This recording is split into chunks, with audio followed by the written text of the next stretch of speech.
L'Inter de Milan voulait Ronaldo dans son équipe, sans doute pour qu'il refasse le geste qui lui permet de marquer contre l'Italie dans le tournoi de France. Contrôle de l'extérieur, feinte de frappe, le tout parallèlement au but. Ça, c'est très fort. Ronaldo est aussi bon d'ailleurs en Europe que sur le sol américain. Avec 2 buts sur 5 contre le Costa Rica, Ronaldo emmène déjà le Brésil vers les quarts de finale de la Copa América. Ronaldo s'amuse. Notez bien maintenant la vitesse de son passement de jambes sur le deuxième but. Aussi souple que pouvait l'être à son époque le célèbre pied droit de Garrincha. Et son ami Romario, cette anguille insaisissable au milieu de la défense italienne, toujours dans le tournoi de France. Romario, souvenez-vous, qui s'infiltre même contre les Anglais et marque avec son extérieur du droit magique.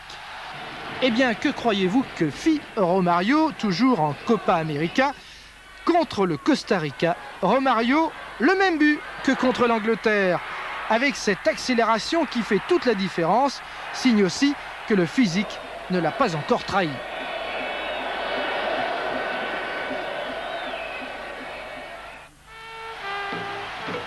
Quant à Leonardo, l'artiste un peu muet du Paris Saint-Germain, mais complètement retrouvé dans le tournoi de France, eh bien, c'est la malice et la mobilité qui le conduisent vers le 3e but, celui de la victoire 3-2 face au Mexique.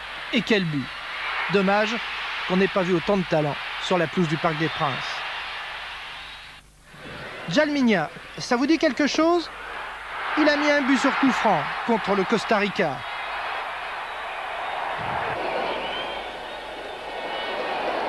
Et Dunga, le capitaine. Une frappe terrible contre la Colombie. Le Brésil arrive ainsi invaincu en quart de finale avec 10 buts marqués en 3 matchs. Le Brésil, c'est en quelque sorte le talent sans cesse renouvelé. Souvenez-vous aussi, par exemple, de Denilson dans la défense italienne. Eh bien, sachez que les moins de 20 ans brésiliens sont sans doute aussi forts. Au championnat du monde en Malaisie, Alex réussit le premier but contre la France de Thierry Henry, battu 3-0. Regardez bien, un crochet du gauche, frappe intérieure aussitôt du droit. C'est très adroit, c'est brésilien. Corner, tête de Adilton, Landreau n'y voit rien, le Brésil mène 2-0. La star des jeunes Carioca s'appelle donc Adilton, comme Henri Anelka ou Trezeguet côté français. Contre l'Afrique du Sud, battu 2-0, Adilton est encore bien placé pour le premier but. Encore une tête sur le deuxième but. Décidément, ce numéro 11 mérite peut-être de jouer la Coupe du Monde en France dans un an. En tout cas, Mario Zagallo, l'entraîneur des A, doit y songer.